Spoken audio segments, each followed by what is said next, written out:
Hormat Ustadz Cahyadi Takaryawan selaku pemateri pada siang hari ini, serta sahabat Al-Falah dari seluruh Indonesia yang insya Allah dirahmati oleh Allah.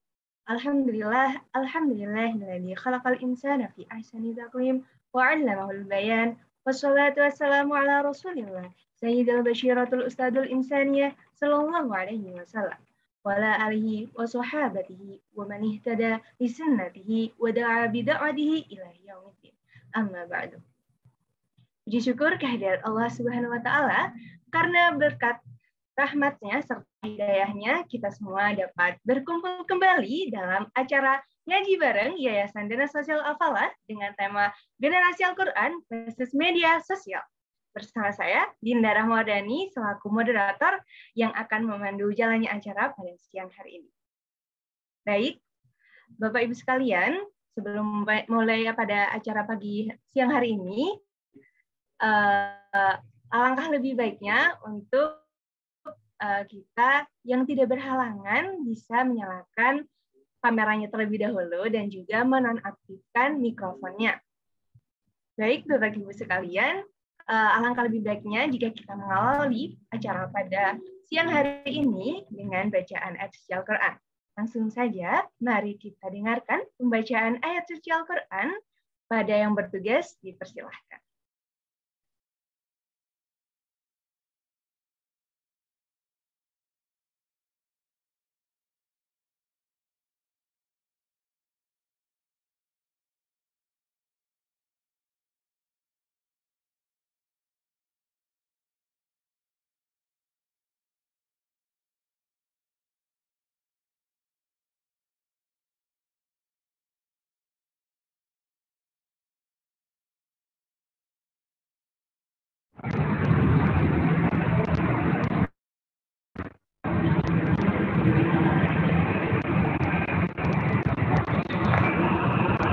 Assalamualaikum warahmatullahi wabarakatuh.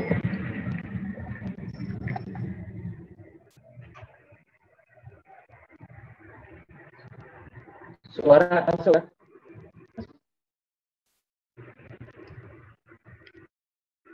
Oke. Bismillahirrahmanirrahim. A'udzu billahi minasyaitonir rajim. Bismillahirrahmanirrahim. Alhamdulillahilladzi anzala 'ala 'abdihi lam yaj'al lahu 'iwaja.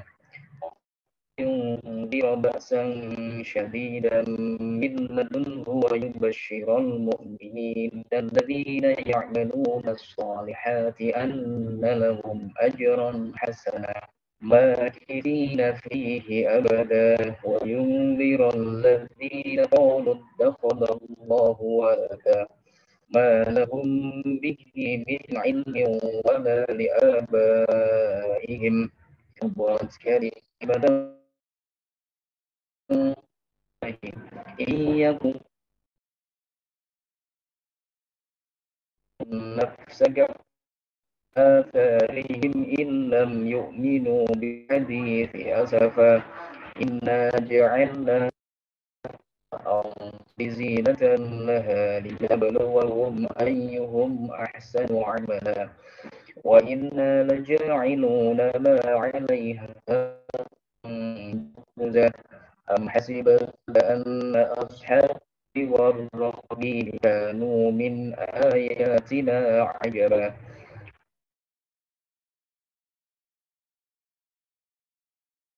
قالوا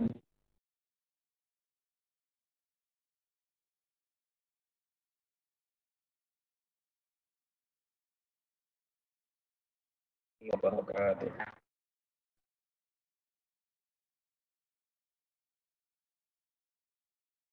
Sadaqallahul adzim, sadaqallahul adzim. Terima kasih kepada Pak Agung, Masya Allah suara merdunya sangat menunjukkan hati, dan semoga Bapak Ibu sekalian yang mendengarkan juga mendapatkan pahala dari Allah Subhanahu wa taala. Amin ya rabbal alamin. Dan semoga pada siang hari ini kita diberi niat yang tulus untuk menuntut ilmu serta semangat yang terjaga hingga akhir acara. Dan nantinya semoga mendapat ilmu yang barokah pada kajian disampaikan oleh Ustadz Cahyadi. Baik, sebelum mulai agenda pada siang hari, saya ingin menyapa dulu nih dari Bapak Ibu sekalian. Mungkin bisa on cam terlebih dahulu ya Bapak Ibu. Ini ada dari Ayat Rahman mungkin. Halo Ustadz.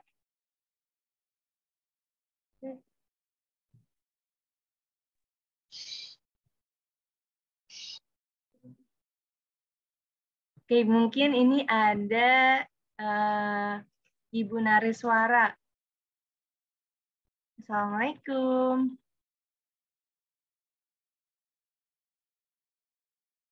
Mungkin ini ya lagi ada kesibukan yang lain. Oh, ini sudah ada, sudah on cam. Assalamualaikum Ibu. Waalaikumsalam. Bagaimana kabarnya Bu? Udah siap untuk mendengarkan kajian parenting pada siang hari ini? Insya Allah. Masya Allah. Alhamdulillah, semoga semangatnya terjaga hingga akhir acara. Baik, terima kasih Bu Nariswara.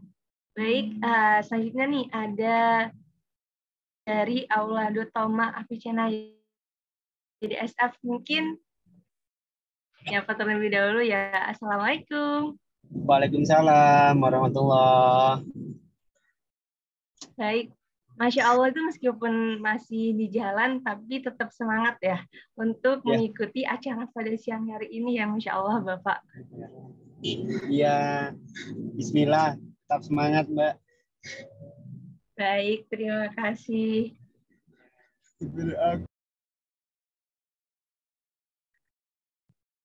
Baik Bapak Ibu sekalian, untuk mengefektifkan waktu, pada Zoom kali ini sudah bergabung Ustadz Cahdi. Assalamualaikum.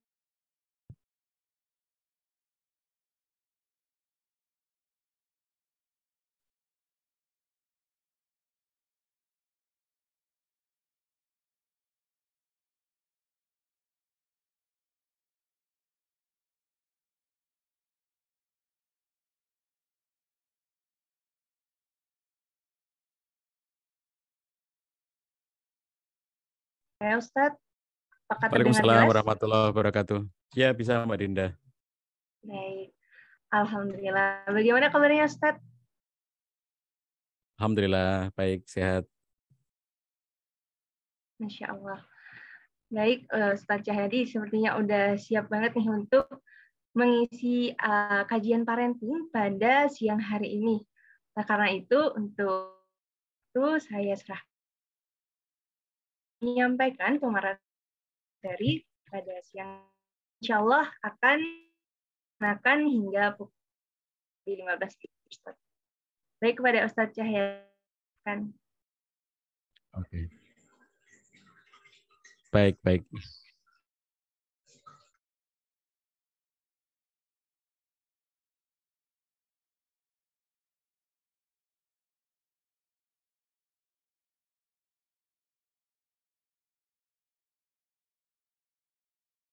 Bismillahirrahmanirrahim. Assalamualaikum warahmatullahi wabarakatuh. Alhamdulillahirrahmanirrahim. Wa bihi nasta'inu asyhadu an la ilaha illallah wa Muhammadan abduhu wa rasuluh la nabiyya ba'dah. Allahumma shalli wa sallim wa barik ala nabiyina Muhammad wa ala alihi wa sahbihi ajmain wa ba'd. Sahabatku semuanya dimanapun Anda berada, berbahagia sekali pada kesempatan siang hari ini kita diberikan kesempatan oleh Allah SWT untuk bersama-sama berdialog ya, tentang tema yang sangat menarik dan sangat aktual pada konteks sekarang ini. Terlebih kalau sekarang ini hari Jumat ya, yang menjadi Sayyidul Ayyam bagi umat Islam. Hari besarnya umat Islam adalah hari Jumat dan kita disunahkan salah satunya adalah memperbanyak sholawat. Maka kita sampaikan Allahumma sholli ala Sayyidina Muhammad wa ala alihi wa sahbihi ajmain. Mudah-mudahan kita semuanya tergolong menjadi umatnya Nabi Muhammad SAW yang kelak akan mendapatkan syafaatnya dan bersama-sama dengan beliau di surganya nanti. Sahabatku sekalian yang dirahmati Allah SWT, kajian tentang generasi Quran versus medsos itu bisa ditinjau dari sangat banyak sisi. Karena hitung dari bagaimana kita meninjau dan bagaimana kita melihatnya. Jadi yang salah satunya itu adalah seperti yang nanti saya sampaikan melalui materi-materi di slide, di PowerPoint, saya akan cenderung untuk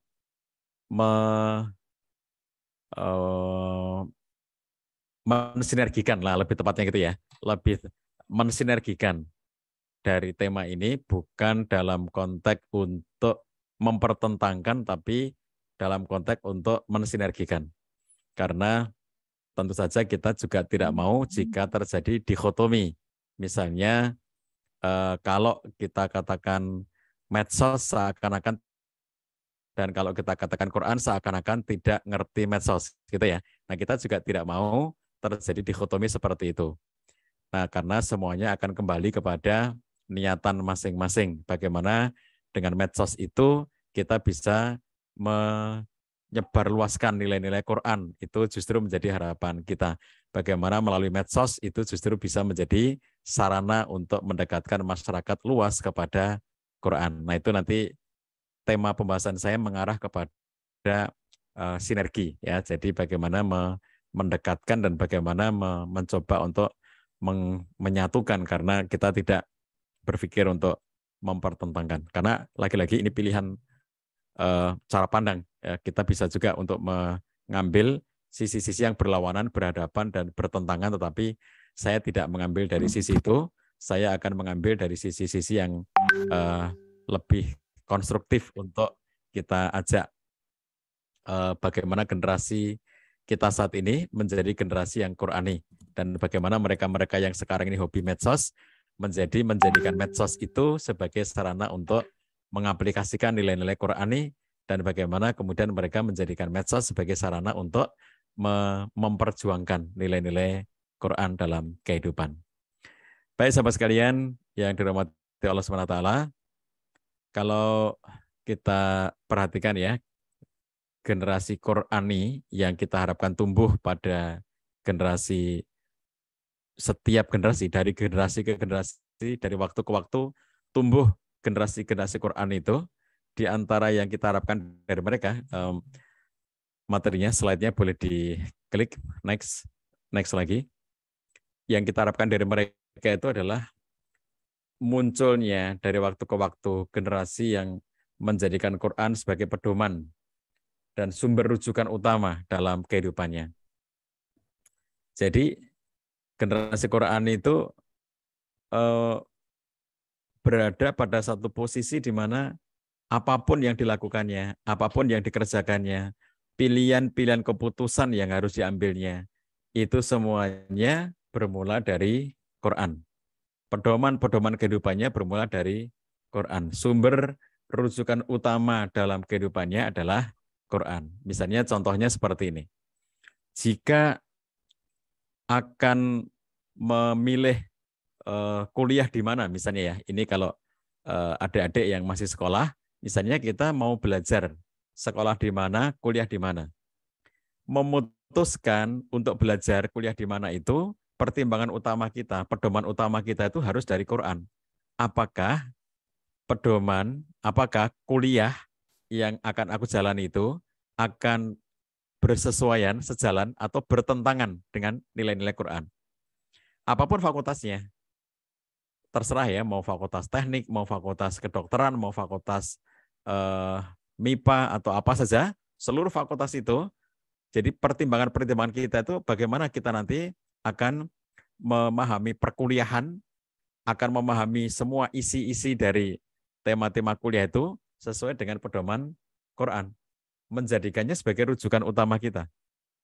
Sehingga segala sesuatu yang apabila ada teori, ada konsep, ada berbagai macam pengetahuan yang ternyata ada nilai pertentangannya dengan Quran, maka generasi Quran itu dia mampu untuk menyatakannya di bagian mana nilai pertentangannya itu.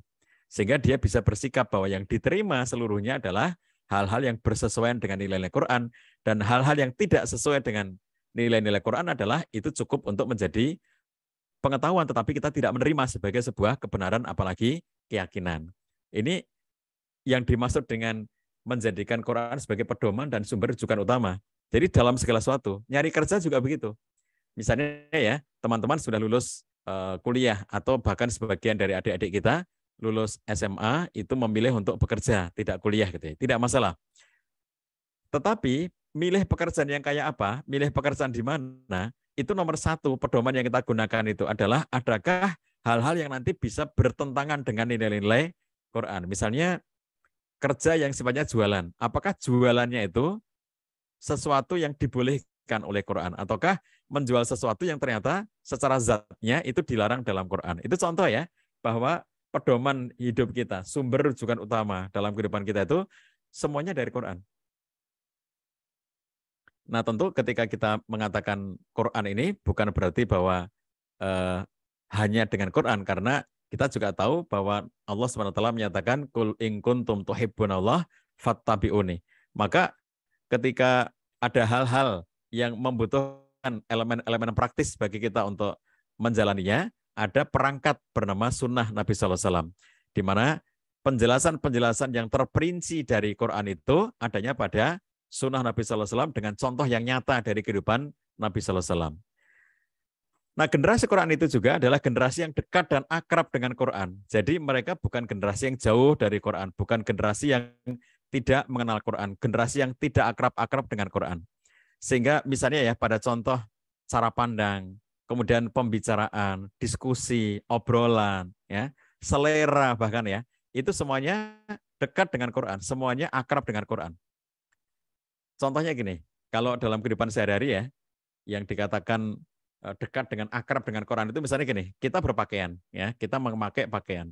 Sangat berbeda orang yang pakaiannya itu tidak peduli dengan nilai-nilai Quran dengan orang yang peduli dengan nilai-nilai Quran. Sama-sama berpakaian, tapi ada orang yang pakaiannya itu sesuai dengan arahan Quran. Kenapa? Karena dia dekat dan akrab dengan Quran. Sampai pun cara berpakaiannya itu sesuai dengan arahan-arahan Quran.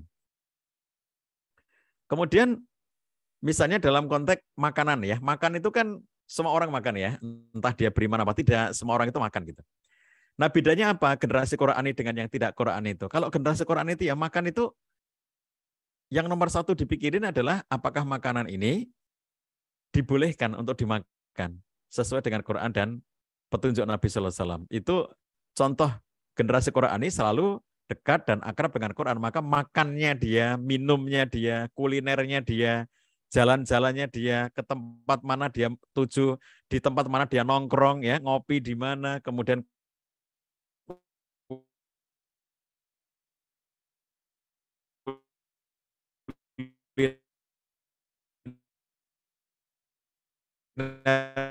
di mana, healing ya, jalan-jalannya di mana, itu semuanya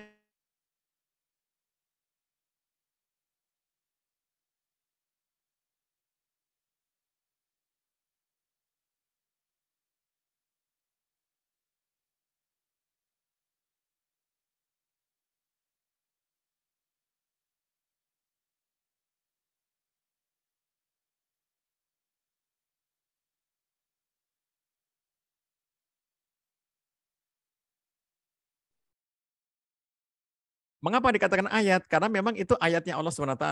Jadi ada ayat yang tertulis yang namanya qauliyah dan ada ayat yang terbentang di alam semesta yang namanya ayat kauniyah. Jadi oleh karena itu ketika kita berbicara tentang ayat-ayat qauliyah dan ayat kauniyah itu dia bukan hal yang sifatnya bertolak belakang, tetapi dia adalah hal yang saling melengkapi satu dengan yang lainnya. Ya, jadi generasi Quran itu jangan dibayangkan dia selalu orang yang di masjid terus, misalnya gitu ya. Dia nggak pernah keluar masjid, dia di pondok pesantren terus tidak pernah keluar dari pondok pesantren, misalnya gitu. Tidak kayak begitu, gitu. Karena generasi Quran itu harus hidup menjadi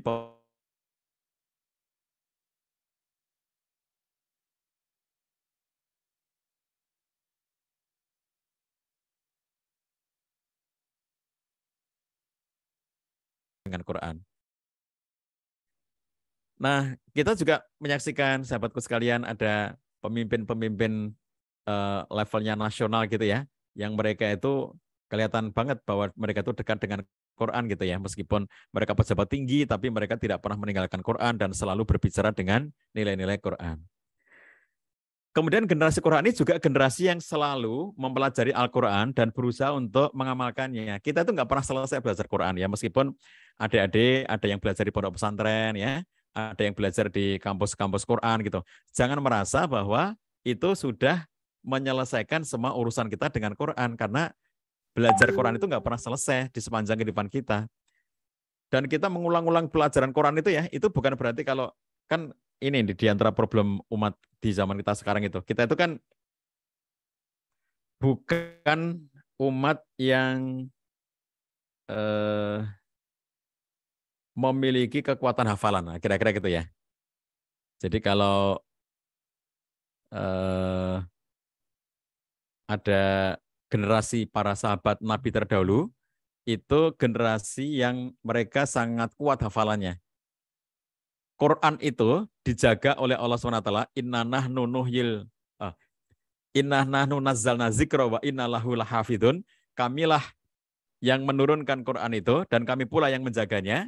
Nah, Allah menjaga Quran pada zaman dulu itu adalah dengan cara memberikan kemampuan hafalan yang sangat bagus kepada Nabi dan para sahabat Nabi. Nabi sebagai tempat turunnya wahyu, lalu kemudian para sahabat Nabi itu sebagai, kalau istilah kita zaman sekarang, sebagai flash disk-nya, sebagai alat-alat perekamnya, sebagai alat-alat penyimpannya pada hati sanubari jiwa dari para sahabat Nabi SAW itu. Nah, kalau kita zaman sekarang ini, kita bukanlah generasi yang sangat kuat hafalannya. Oleh karena itulah, meskipun kita dulu pernah belajar, itu belum tentu bahwa semua pelajarannya sudah masuk. Kita mungkin mengatakan, saya sudah khatam pelajaran Quran. Dari juz 1 sampai juz 30 sudah dipelajari semuanya. Tafsir sudah dibaca. Sudah mendapatkan penjelasan kata per kata. Tafsir Quran itu dari juz 1 sampai juz 30. Dan itu sudah selesai. Itu jangan mengira bahwa kita semuanya sudah paham. Ya, jadi generasi Quran itu generasi yang akrab dengan Quran dan mau belajar terus-menerus tentang Quran itu dan menjadi bagian yang nantinya akan bisa diterapkan dalam kehidupan sehari-hari, berusaha untuk menerapkannya gitu ya, karena lagi-lagi teman-teman sekalian, kalau kita itu pernah belajar itu kekuatan ilmu kita ya, kekuatan ingatan kita itu nggak kayak orang zaman dulu. Kalau orang zaman dulu itu sekali diajari itu kayak seakan-akan melekat seumur hidupnya gitu ya. Kalau kita ini pelajaran SD, SMP sudah lupa. Jangankan SMP, pelajaran SD kelas 1, kelas 2-nya kita sudah lupa yang kelas 1 itu gitu kan. Pelajaran SMP kelas 1, waktu kita kelas 2 sudah lupa pelajaran kelas 1-nya. Demikian pula pelajaran waktu kita SMA, sepanjang kita di SMA itu, yang SMP sudah lupa semuanya, yang SD sudah lupa semuanya, kira-kira gitu loh. Kalaupun nggak semua, ya mayoritas lupa gitu ya. Jadi artinya kita ini bukan generasi yang kuat hafalannya. Makanya generasi Quran itu asyik, dia belajar Quran, dia mempelajari Quran dan berusaha untuk menerapkannya.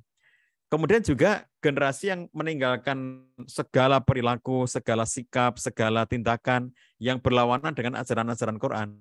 Jadi kalau ada generasi muda yang perilakunya sama sekali tidak mencerminkan nilai-nilai Quran, berarti dia bukan generasi Qurani.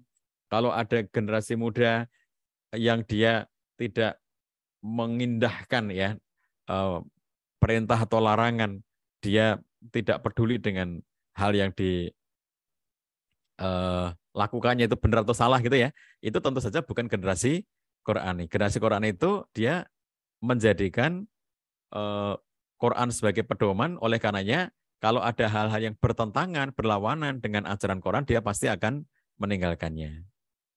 Nah, sobat sekalian, generasi Quran itu juga generasi yang menjadikan Quran sebagai sumber inspirasi dan motivasinya. Jadi, kalau merasa lemah, kalau merasa tidak semangat, kira-kira gitu ya.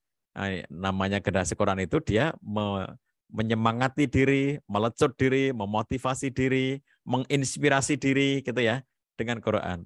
Generasi yang menjadikan Quran sebagai sumber kekuatan dan ketenangan. Jadi kalau kita perhatikan, setiap ayat-ayat Quran itu adalah ayat yang menguatkan dan ayat yang menenangkan. Kita membaca Quran itu akan menguatkan dan akan menenangkan. Kita melaksanakan ajaran Quran itu akan menguatkan dan menenangkan. Maka kalau dalam situasi-situasi yang ada kondisi gelisah, resah gitu ya. Quran itu yang akan menguatkan kita. Kita merasa lemah, Quran yang menguatkan kita. Kita merasa gelisah, Quran yang menenangkan kita gitu. Dan generasi Quran ini adalah generasi yang menjadikan Quran sebagai obat sekaligus penyembuh dan penghibur. Nah, tentu saja obat dan penyembuh di sini dalam konteks 5 fis sudur. Wasyifa'u 5 fis sudur. Quran itu adalah obat bagi apa-apa yang ada dalam jiwanya manusia itu. Nah, tentu kita tidak secara teknis misalnya setiap penyakit fisik lalu tidak mau berobat kecuali hanya dengan Quran, misalnya kayak kalau batuk ya obatnya dengan membaca ayat-ayat, tentu tidak seperti itu ya. Kalau sakit-sakit yang sifatnya fisik, lalu ada obat-obat yang kayak herbal, obat-obat tibu nabawi misalnya ya. Kalau tidak mau dengan obat-obat modern, toh kita juga memang sudah mendapatkan tuntunan tentang tibu nabawi itu. Jadi Quran sebagai obat di sini lebih mengarah kepada wasyifa'ul lima fisudur. Jadi oleh karenanya penyakit hati, ya, penyakit rohani, penyakit jiwa itu Quran obatnya, Quran penyembuhnya. Kalau kita berdoa pada Allah SWT, Allahumma ini a'udzubika minal hammi wal hazan, wa a'udzubika minal jubni wal bukhal, wa a'udzubika min ghalabati daini wa qahri rijal, itu doa-doa yang kalau kita perhatikan ya, Allahumma ini a'udzubika minal hammi wal hazan, wa a'udzubika minal ajiz wal kasal, wa a'udzubika minal jubni wal bukhal, wa a'udzubika min ghalabati daini wa qahri rijal, itu semuanya penyakit-penyakit jiwa. Dan penyakit jiwa itu obatnya adalah Quran. Penyembuhnya adalah Quran. Jadi kalau kondisi-kondisi kesehatan jiwa kita terganggu itu, yang harus kita lakukan adalah lari kepada Quran. Itulah generasi Qurani. Kemudian generasi yang menjadikan Quran itu sebagai sahabat dalam semua keadaan. Jadi kenapa ada orang bingung ya ketika misalnya, ini kalau dalam kehidupan sehari-hari, ada mau naik pesawat, terus pesawatnya delay gitu ya, ada pengumuman delay sekian jam, ada orang bingung marah-marah, kenapa delay, kenapa itulah, bukankah Anda bisa melakukan banyak aktivitas? Salah satunya adalah baca Quran. Itu menjadi aktivitas yang menjadi sahabat Anda. Enggak apa-apa delay, udahlah baca Quran aja, tenang hati Anda. Ada orang yang naik kereta api, ternyata kereta apinya datang terlambat sehingga dia menunggu lama, misalnya gitu ya. Atau orang merasa boring selama perjalanan di kereta api, ngapain di kereta api, cuma duduk doang, nggak ada temannya. Itu namanya temanmu siapa? Temanmu Quran gitu. Jadi jangan mengatakan aku nggak punya teman lah. Siapa? Kalau Quran itu kamu gunakan sebagai apa kalau kamu merasa nggak punya teman gitu ya. Jadi kamu nggak pernah sendirian, kamu tidak pernah lonely, kamu nggak pernah tanpa teman, itu nggak ada. Sepanjang Quran ada di sisimu, maka kamu selalu punya teman bernama Quran.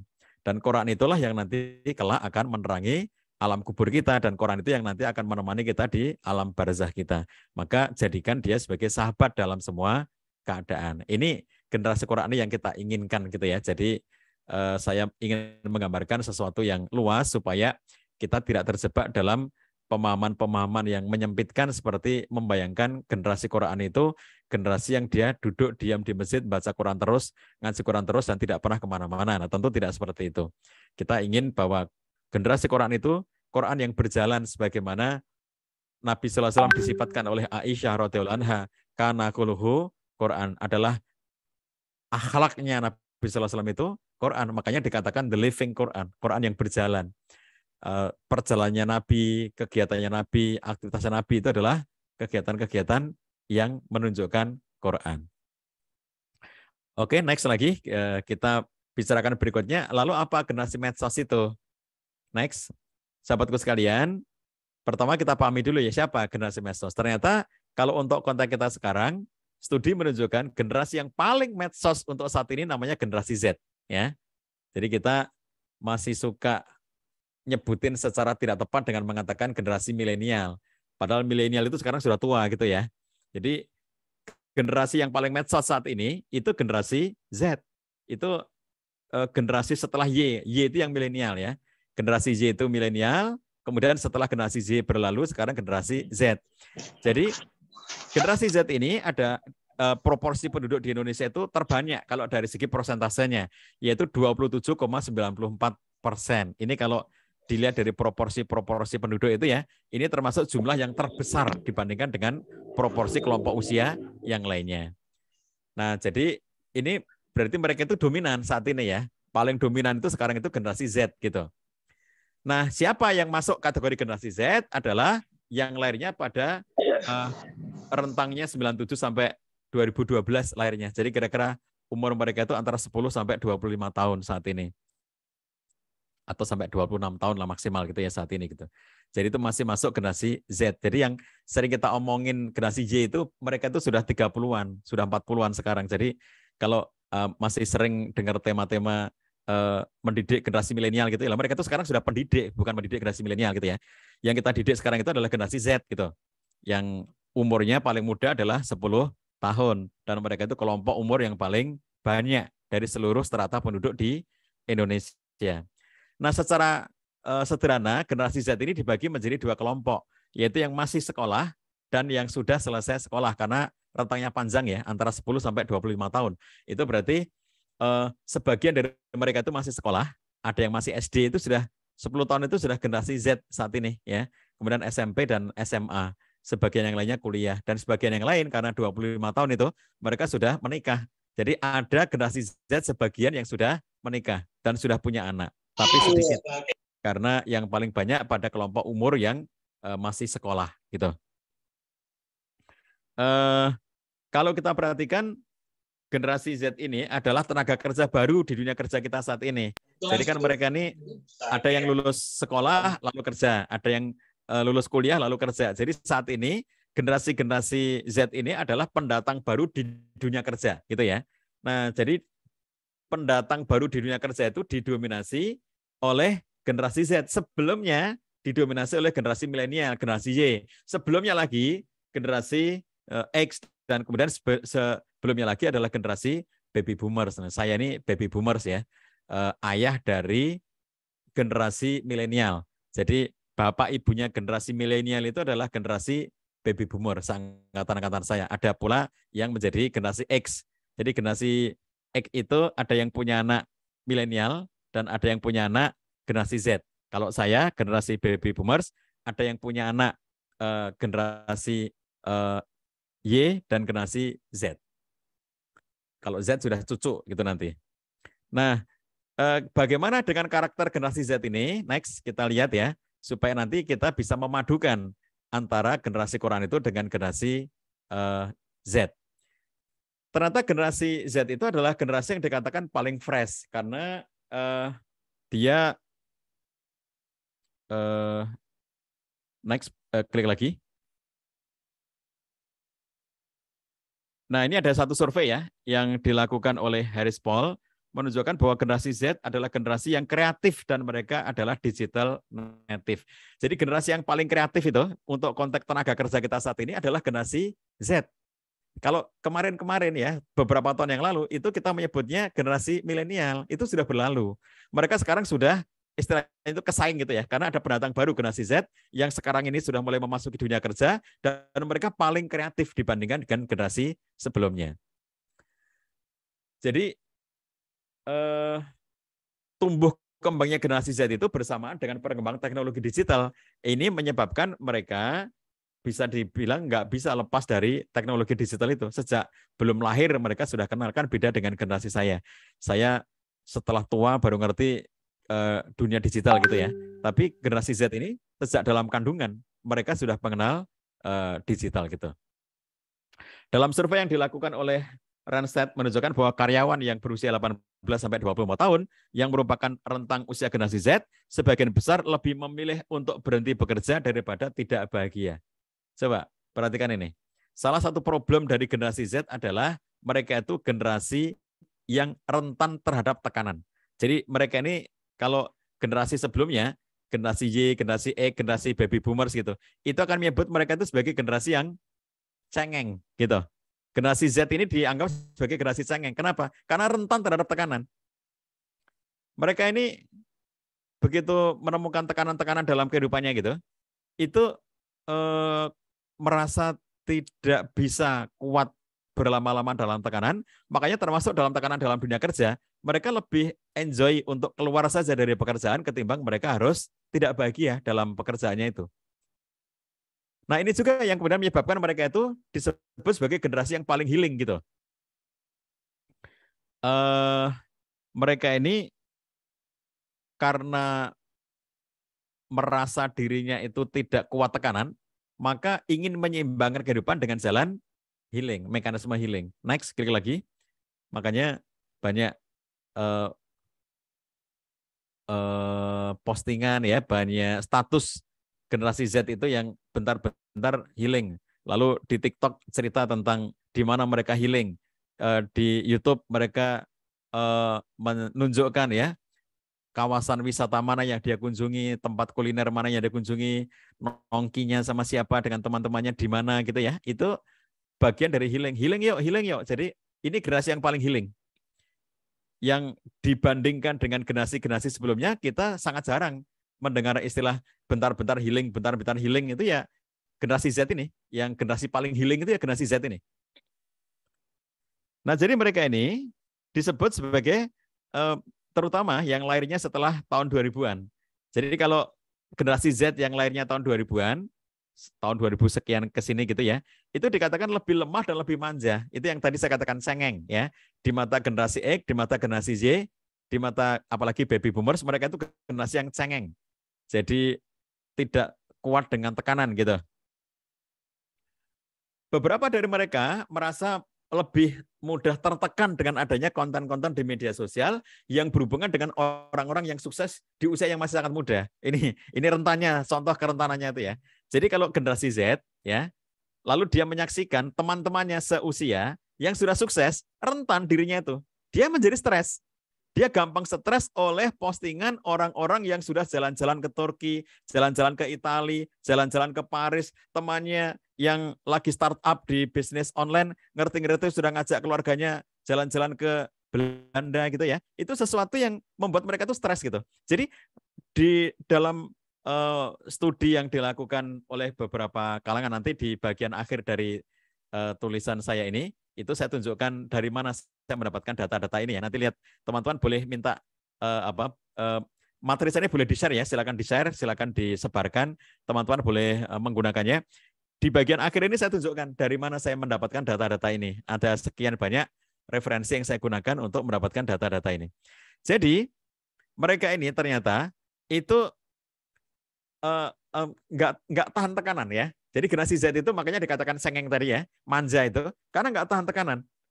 Mereka itu cukup tertekan, bisa stres. Jadi misalnya keluarga muda nih, kalau mereka ini sekarang yang paling tua dari generasi Z ini umur-umur 25, jadi taruhlah ketika mereka umur 23, umur 22 menikah misalnya gitu ya. Lalu kemudian ketika mereka di umur-umur itu sudah menikah, maka saat 25 dia sudah punya satu anak, kira-kira gitulah. Taruhlah generasi Z yang paling tua, itu satu keluarga muda dengan satu anak bayi.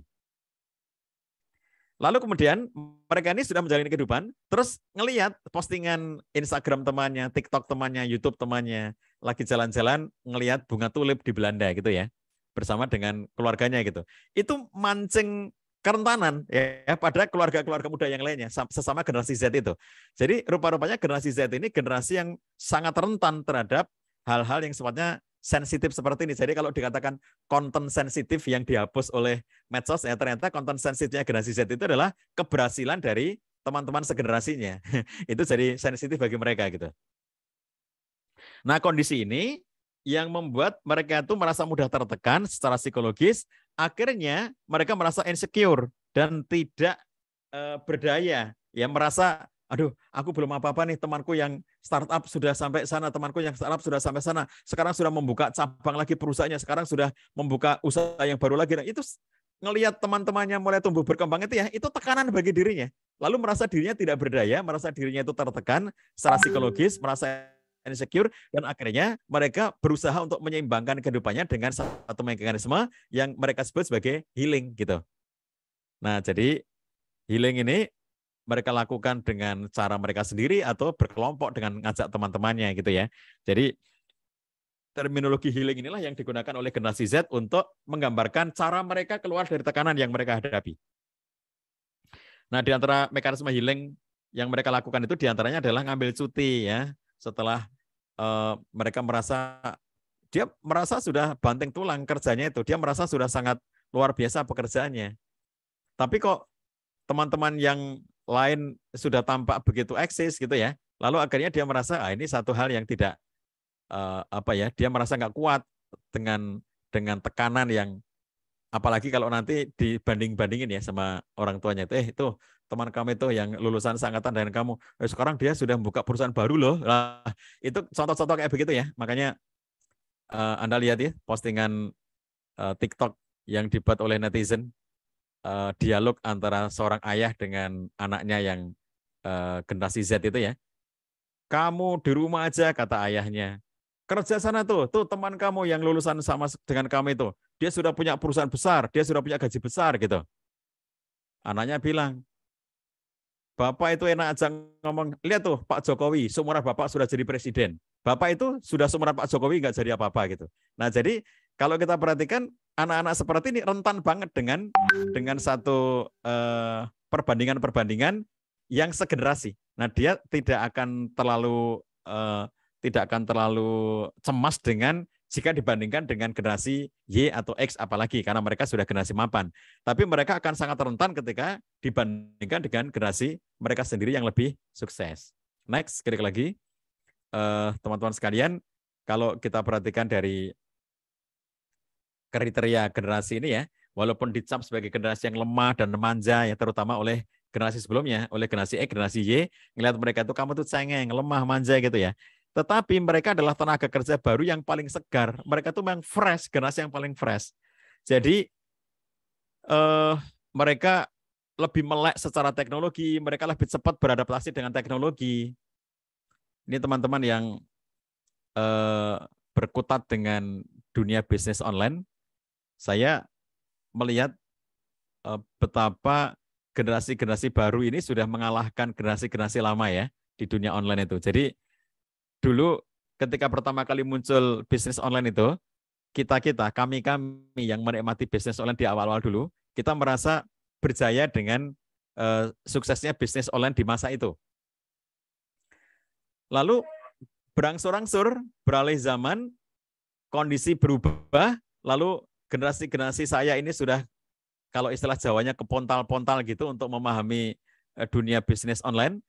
Bahkan kemudian bukan hanya generasi kami baby boomers, generasi X sudah ketinggalan, generasi Y saja sekarang sudah kalah oleh generasi Z dalam kecepatan mereka mengakses kemampuan mereka untuk mendapatkan hasil-hasil yang terbaik dari bisnis online.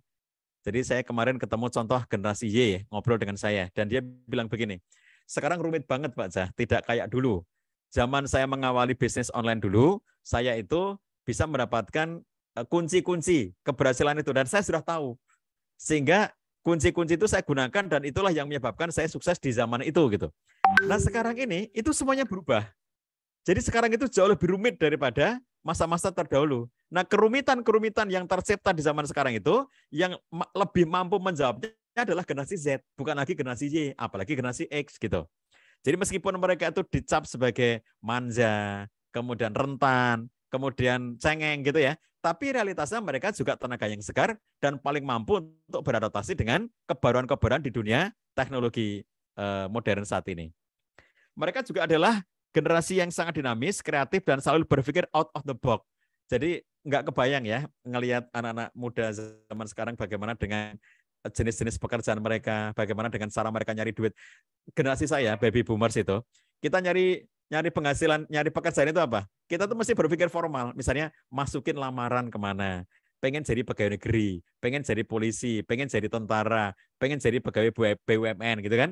Itu mesti hal-hal yang sifatnya itu kayak formal-formal gitu ya. Jadi saya itu menolak untuk masuk PNS, menolak untuk masuk BUMN dan seterusnya di zaman saya lulus kuliah itu menjadi orang yang sangat aneh. Jadi kalau orang di zaman sekarang itu mereka sudah tidak lagi antri berebut kayak begitu karena banyak sekali pilihan-pilihan yang bisa mereka ciptakan. Zaman dulu apa ada kita tuh punya pikiran menciptakan peluang kerja, kan kita itu merasa tidak berdaya di masa itu gitu. Jadi hanya 1-2 orang sangat sedikit yang bisa menciptakan peluang kerja. Zaman sekarang semua netizen bisa jadi artis ya, siapapun ya bisa menjadi bintang film di channelnya masing-masing. Bikin channel YouTube jadi artis sendiri. Bikin channel TikTok jadi artis sendiri. Bikin film sendiri. Bikin serial sendiri. Kalau zaman sekarang nggak usah antri untuk casting ya. Apakah nanti itu akan diterima apa tidak menjadi bintang film itu. Sekarang bikin sendiri aja. Demikian pula dengan pulang-pulang kerja. Daripada ngantri sana ngantri sini, daftar sana daftar sini, itu ngapain gitu ya. Makanya saya tidak tahu ya, saya cuma ingin membandingkan kenapa beberapa negara Eropa itu peminat perguruan tinggi itu sepi. Kenapa tidak banyak orang masuk kuliah? Kenapa mereka tidak banyak memasuki kampus-kampus sampai banyak banget negara-negara di Eropa itu yang kelebihan anggaran untuk pendidikan di level kuliah itu. Jadi kalau belajar sampai dengan sekolah SMP, SMA masih oke, mereka masih belajar. Tapi begitu pilihan masuk kuliah, ternyata banyak negara yang mereka itu sudah banyak masyarakatnya tidak berminat untuk kuliah itu. Kenapa demikian? Karena mereka sudah mampu menciptakan peluang-peluang kerja sendiri tanpa harus diciptakan oleh sistem yang akan mereka ikuti apabila mereka kuliah nanti. Kalau mereka kuliah di sini nanti jadinya apa? Mereka kuliah di situ jadinya apa gitu kan? Sementara mereka nggak usah nunggu itu. Mereka sudah bisa menciptakan peluang-peluang kerja sendiri tanpa harus terlibat dalam proses perkuliahan. Jadi shortcut dan pada akhirnya mereka menunjukkan keberhasilan. Nah, jadi apakah Indonesia juga akan mengarah ke sana? Saya tidak tahu ya. Tapi itu bagian dari proses yang kita jalani seiring dengan perkembangan teknologi.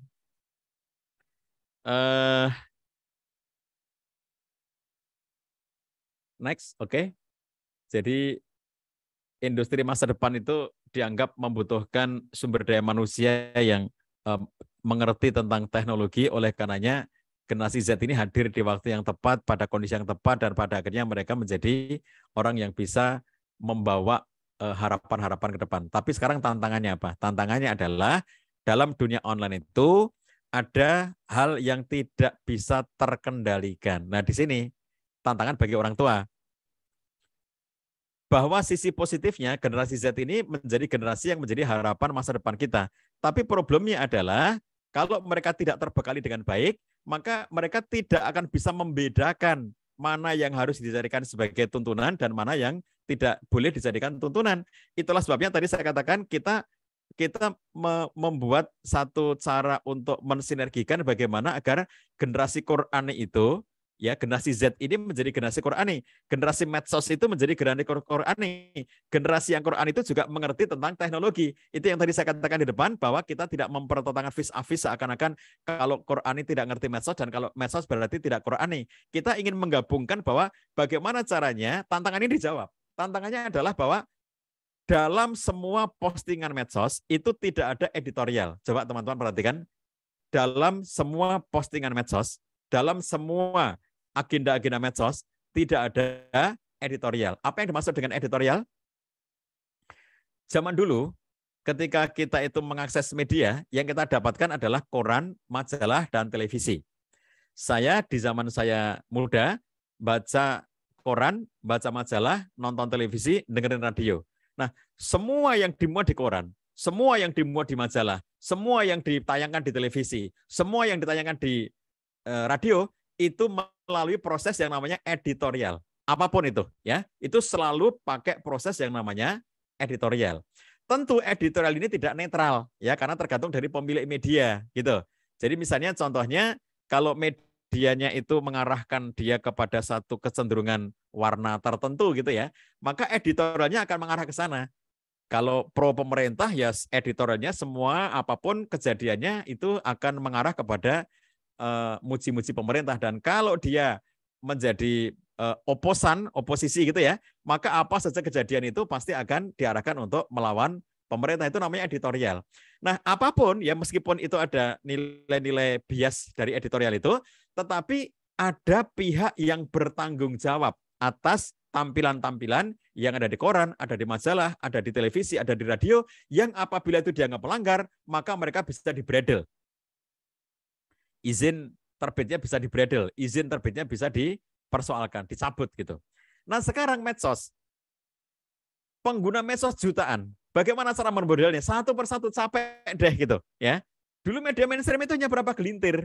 Jadi kalau misalnya ada satu media A namanya misalnya gitu ya, lalu A ini yang bermasalah, dicabut izinnya, selesai dia. Nah sekarang masing-masing orang tanpa izin membuat sendiri-sendiri, channel sendiri-sendiri, analisa sendiri-sendiri. Mohon maaf, sekedar memberi contoh, ketika rame kasus Sambo, maka kita menjadi tidak tahu sebetulnya Sambo itu kasusnya apa. Kenapa? Semua orang punya channel, semua orang punya analisa, tidak ada editorial. Nah, problem generasi Z, dan kita semuanya terutama generasi Z karena dia yang hadir baru saat ini, adalah bagaimana dia bisa bersikap terhadap semua info yang tanpa editorial itu. Itulah tantangan beratnya bagi generasi-generasi sekarang. Next. Nah, saya ingin tunjukkan Bapak Ibu sekalian yang bisa kita lakukan apa dalam situasi seperti ini. Next. Kita upayakan ya, mencetak generasi Quran itu yang dimulai dari rumah kita sendiri. Generasi Quran itu dipersiapkan dengan baik oleh orang tuanya. Ya, tidak mungkin kita itu boleh diklik sebelumnya, sebelum ini, satu tayangan sebelum ini. Sebelumnya. Ya. Jadi sahabatku sekalian yang dirahmati Allah SWT, Abdullah bin Umar berkata, "Didiklah anakmu karena sesungguhnya engkau akan diminta pertanggungjawaban mengenai pendidikan dan pengajaran yang telah engkau berikan kepadanya. Dan dia juga akan ditanya mengenai kebaikan dirimu kepadanya serta ketaatannya kepada dirimu." Nah, artinya orang tua itu wajib ya untuk melakukan pendidikan, menyiapkan ya anak kita dengan penyiapan yang terbaik. Nabi Sallallahu Alaihi Wasallam dalam hadisnya menyatakan tiada satu pemberian yang lebih utama dari orang tua kepada anaknya selain pendidikan. Jadi kita didik dengan baik, kita siapkan dengan baik. Ya, jadi pemberian terbaik dari orang tua kepada anaknya itu bukan gadget, bukan laptop, bukan komputer, bukan motor, bukan mobil, bukan handphone, bukan, tetapi adalah pendidikan. Next, klik lagi. Nah, perlu diketahui kata Imam Al-Ghazali bahwa metode untuk mengasuh atau mendidik anak-anak termasuk urusan yang paling penting dan harus mendapatkan prioritas yang lebih daripada urusan lainnya. Tuh ya, orang tua kita semuanya kalau di antara kita ada yang sudah menjadi orang tua, maka urusan kita untuk mendidik anak-anak itu adalah urusan yang paling urgent dibandingkan dengan urusan-urusan yang lainnya. Anak adalah amanat di tangan kedua orang tuanya, dan kolbunya yang masih bersih merupakan permata yang sangat berharga dan murni yang belum dibentuk dan diukir. Dia, si anak itu menerima apapun yang diukirkan padanya dan menyerap apapun yang ditanamkan kepadanya. Jika dia dibiasakan dan dididik untuk melakukan kebaikan, niscaya dia akan tumbuh menjadi baik dan menjadi orang yang bahagia di dunia dan di akhirat. Ini dikutip dari pernyataannya Imam Al-Ghazali dalam kitab Ihya Ulumuddin. Next. Demikian pula, kalau kita perhatikan, Imam Al-Ghazali juga menyatakan setiap orang yang mendidiknya, baik itu orang tua maupun para pendidik, misalnya guru, ustadz, ustadzah gitu ya, di sekolah atau di pesantren, akan turut memperoleh pahala, sebagaimana sang anak memperoleh pahala atas amalan kebaikan yang dilakukannya. Sebaliknya, jika dibiasakan dengan keburukan, serta ditelantarkan, seperti ternak, niscaya dia akan menjadi orang yang celaka dan binasa, serta dosa yang diperbuatnya turut ditanggung oleh orang-orang yang berkewajiban untuk mendidiknya. Jadi kalau ada anak itu tidak terkendali disebabkan oleh karena tidak dididik, nah itu ya, bab tidak dididiknya itu. Maka semua problem yang muncul dosa-dosa anak ini itu ikut menjadi tanggungan orang-orang yang harusnya mendidik.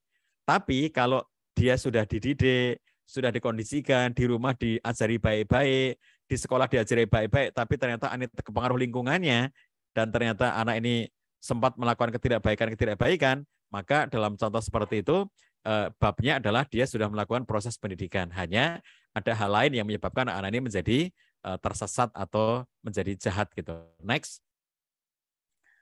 Siapa saja yang mengabaikan pendidikan anaknya dalam hal-hal yang berguna baginya, lalu dia membiarkan begitu saja, berarti dia telah berbuat kesalahan yang fatal, ya, kata Ibnul Qayyim Al-Jauzi. Mayoritas penyebab kerusakan anak adalah akibat orang tua mengabaikan mereka serta tidak mengajarkan berbagai kewajiban dan ajaran agama, ya. Jadi pendidikan agama adalah fondasi dari pembentukan karakter setiap anak. Kalau kita ingin membentuk anak kita berkarakter Qurani, maka pendidikan ini ditanamkan oleh orang tuanya sejak dini. Orang tua yang menelantarkan anak-anaknya ketika mereka kecil telah membuat mereka tidak berfaedah bagi diri sendiri dan juga bagi orang tuanya ketika mereka telah dewasa. Jadi kalau ditelantarkan nanti juga akan menelantarkan orang tuanya. Next. Ada orang tua yang mencela anaknya yang durjana. Lalu anaknya berkata, "Ayah, engkau durjana kepadaku ketika kecil, maka aku pun durjana kepadamu setelah aku besar. Engkau menelantarkan aku ketika kecil, maka aku pun menelantarkan kamu ketika engkau sudah tua renta." Jadi orang tua renta yang merasa ditelantarkan oleh anak-anaknya itu bisa jadi mereka dulu ketika anak-anaknya masih kecil juga mentelantarkan anaknya itu. Maka tidak ada ikatan bonding yang kuat pada diri anak itu, sehingga ketika orang tuanya sudah tua renta, dia tidak menjadi tergerak hatinya untuk mengurus dengan totalitas. Ya diurus sekedarnya, sekedar ngasih makan, tapi tidak diberi perhatian. Itu karena perhatian yang kurang ketika masih kecil. Next. Nah, sahabatku sekalian, harapan kita adalah semua anak-anak kita, generasi kita, termasuk generasi Z di antara anak-anak kita yang sekarang mereka sangat dekat dengan medsos, sangat dekat dengan internet, sangat dekat dengan teknologi. Mereka semuanya adalah menjadi generasi Qur'ani yang bisa menjadi generasi Qurrata Ayun. Sebagaimana seseorang bertanya kepada Imam Hasan al-Basri, "Wahai Imam, apakah yang dimaksud dengan Qurrata Ayun dalam doa Rabbana hab lana min azwajina wa dzurriyyatina qurrata ayun?" Apa yang dimaksud dengan Qurrata Ayun dalam doa itu? Apakah ini terjadi di dunia atau di akhirat? Hasan al-Basri menjawab, itu terjadi di dunia. Kaget itu yang bertanya ya, Kasir bin Ziyad. Bagaimana bisa? Kok itu urusan dunia? Kata Hasan al-Basri, demi Allah, Allah akan memperlihatkan kepada seorang hamba, istri, saudara, dan kerabat yang taat kepada Allah, dan demi Allah tidak ada yang lebih menyenangkan hati seorang muslim dibandingkan bahwa dirinya melihat anak, orang tua, kerabat, dan saudaranya yang tumbuh dalam ketaatan kepada Allah SWT. Yang membahagiakan, yang menjadi qurrata ayun bagi orang tua adalah ketika melihat anak-anaknya, keluarganya semuanya muti'ina lillahi azza wa jalla, semuanya berada dalam ketaatan kepada Allah SWT. Inilah yang harus dipersiapkan dan inilah yang perlu kita upayakan. Anak kita mau dijauhkan dari medsos mungkin tidak sepenuhnya bisa. Tetapi medsos bisa kita buat untuk menjadi sarana kebaikan bagi kehidupannya. Oleh karena itu, kita tidak mempertentangkan tetapi mengupayakan agar semua anak-anak kita bisa menjadi anak yang qurrata ayun. Next. Terakhirnya yang kita perlukan adalah sinergi semua pihak ya. Bahwa kita tidak akan bisa sendirian, kita harus berkolaborasi dengan sekolah, dengan masyarakat, dengan lembaga pendidikan, dengan masjid, dengan ustadz, dengan ustadzah, dengan pemerintah, LSM, ormas, dan semuanya ya. Pengambil kebijakan harus ikut terlibat untuk menciptakan situasi di mana generasi-generasi yang lahir kemudian nanti adalah generasi yang Qur'ani. Generasi yang ada sekarang juga kita upayakan agar menjadi generasi yang Qur'ani. Demikian Mbak Dinda, pengantar, nanti kita teruskan dengan dialog. Bila taufik walhidayah. Assalamualaikum warahmatullahi wabarakatuh. Waalaikumsalam warahmatullahi wabarakatuh. Masya Allah, terima kasih banyak Ustadz Cahyadi telah menyampaikan materinya terkait parenting kali ini. Nah, tadi sudah disampaikan Bapak Ibu sekalian terkait mendidik generasi Qur'ani, yaitu generasi Z. Nah, generasi Z ini bukan generasi milenial ya Ustadz ya, karena generasi milenial tuh yang udah tua gitu ya Ustadz ya. Jadi generasi Z ini rentan akan insecurity, namun generasi Z ini menjadi usia yang sangat emas dalam memasuki dunia kerja. Nah, oleh karena itu, Bapak Ibu sekalian, mari kita mendidik generasi yang akrab dengan Al-Quran, yang artinya generasi Al-Quran ini bukan hanya duduk membaca Al-Quran saja, tapi generasi yang juga mampu memanfaatkan peluang yang ada dengan tetap mengamalkan nilai-nilai Islami. Baik, sebelum kita lanjut ke sesi tanya-jawab nih, jadi mari kita simak terlebih dahulu penyampaian sosialisasi dari pihak Yayasan Dana Sosial Al-Falah. Nah, kepada yang bertugas, silahkan.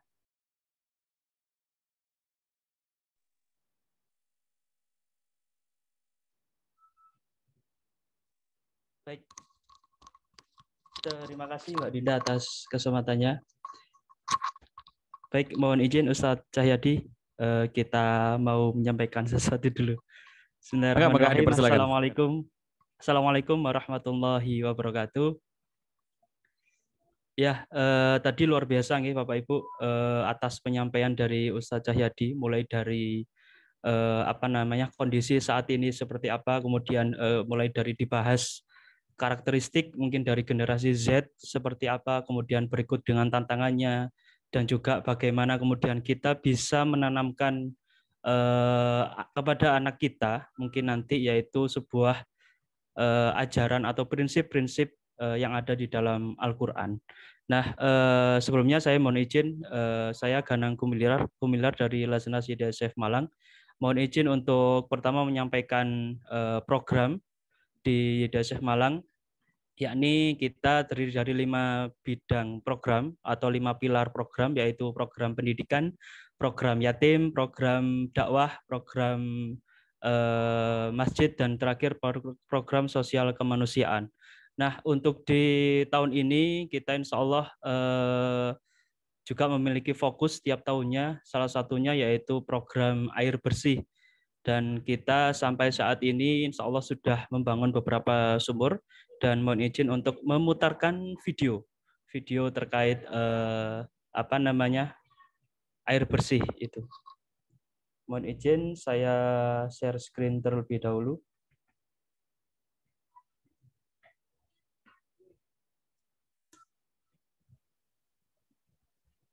Sampai saat ini, YDSF masih istiqomah dengan program air bersih. Mengapa program ini harus tetap ada? Mari kita simak penelusuran tim YDSF.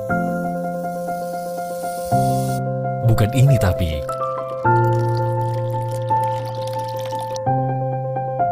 Masih banyak saudara kita yang kesusahan untuk mendapatkan air bersih.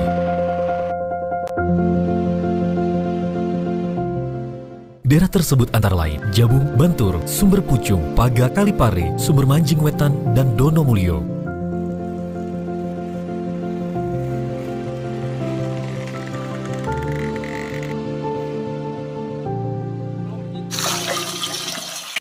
Hari sekali, 1 minggu 2 kali.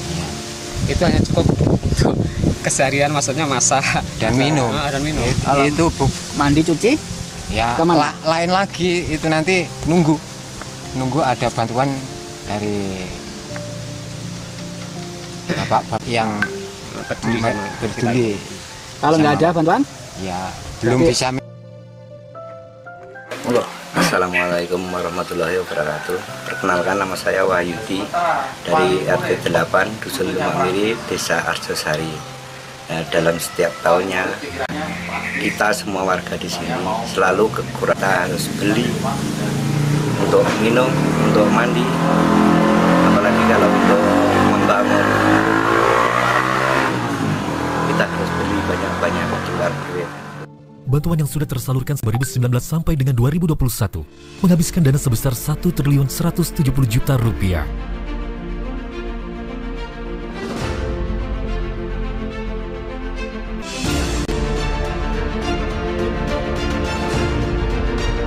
Dan progres pembangunan di tahun 2022 ini untuk wilayah Gumukmas dan Dusun Sumbersari telah mencapai 11 sumur.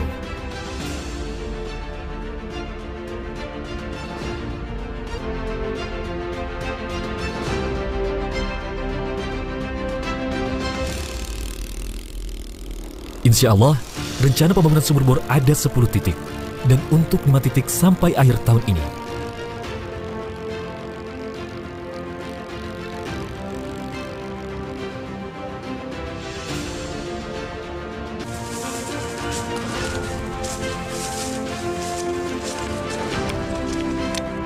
Dan ditargetkan biaya untuk pembangunan sumur bor di setiap titiknya berkisar Rp126.615.000.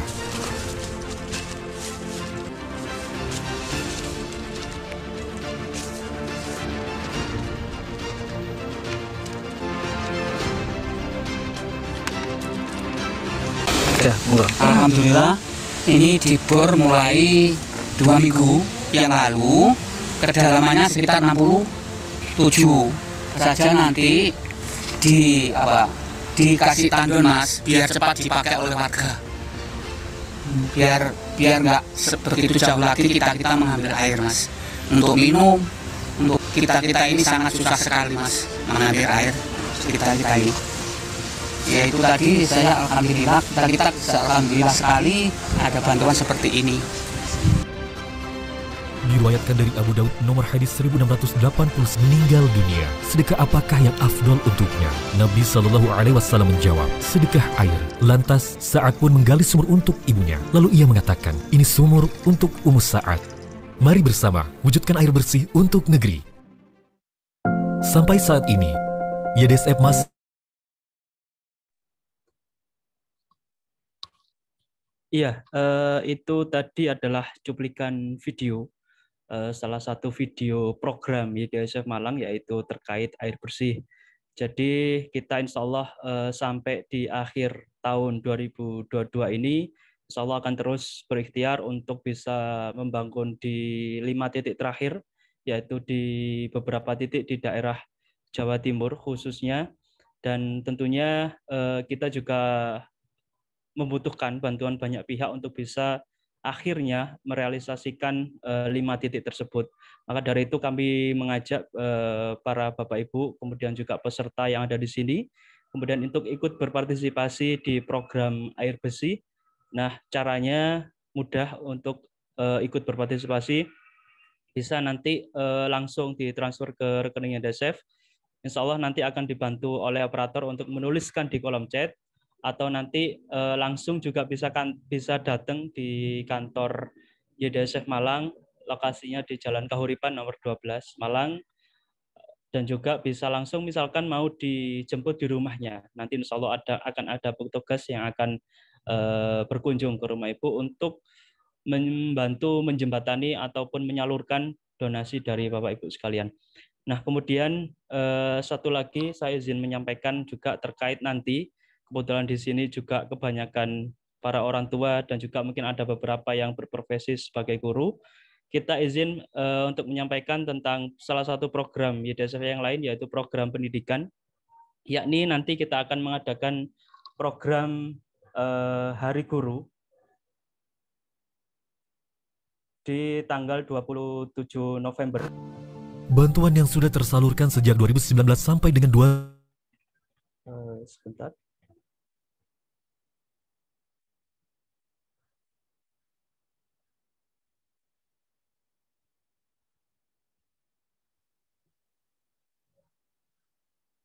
Iya, jadi nanti insya Allah kita akan menyampaikan ataupun mengadakan lomba Hari Guru. Ini insya Allah akan menjadi informasi yang berharga untuk kepada para guru. Sepertinya kurang ini ya di tampilan. Ya ini. Nah ini.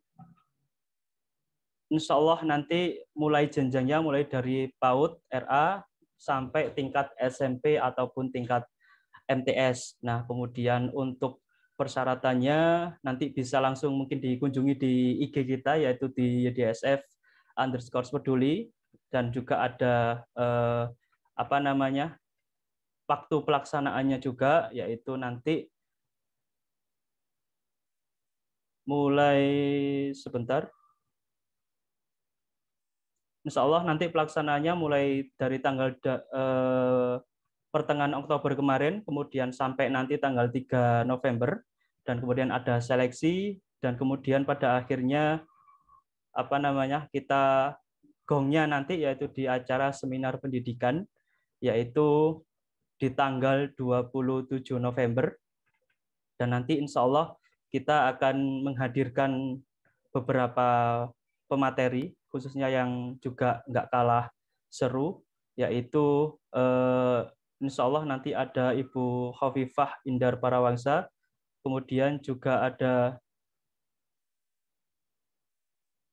Mas Belva Devara sebagai founder Ruang Guru, kemudian ada Pak Setiawan Agung Wibowo, Direktur Pelatihan Penggerak Indonesia Cerdas dan juga praktisi pendidikan, kemudian juga ada Heni Wardatur Rahma, Sekjen Pengurus Pusat Forum TBM dan juga selaku praktisi pendidikan juga. Nah, bagi Bapak Ibu guru khususnya yang nanti sesuai dengan persyaratan yang dilampirkan oleh YDSF, bisa langsung mengikuti lomba Hari Guru tersebut, yaitu dengan langsung mengunjungi saja di IG kita, yaitu di @desef_peduli. Insya Allah itu yang bisa saya sampaikan. Kemudian saya berikan kembali kepada Mbak Dinda. Saya akhiri, wassalamualaikum warahmatullahi wabarakatuh. Waalaikumsalam warahmatullahi wabarakatuh. Baik, terima kasih banyak Mas Genang atas penyampaian sosialisasinya. Baik, Bapak Ibu sekalian, mari kita lanjutkan pada sesi selanjutnya, yaitu pada sesi tanya jawab. Alhamdulillah ya Allah, ini udah ada beberapa pertanyaan ini Ustadz. Oke. Yang pertama dari Bapak Auladun Ustadz. Assalamualaikum Ustadz. Semoga Allah melindungi Ustadz dan keluarga.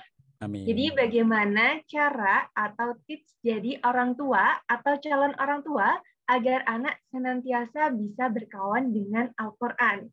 Nah, bagaimana itu Ustadz? Ya.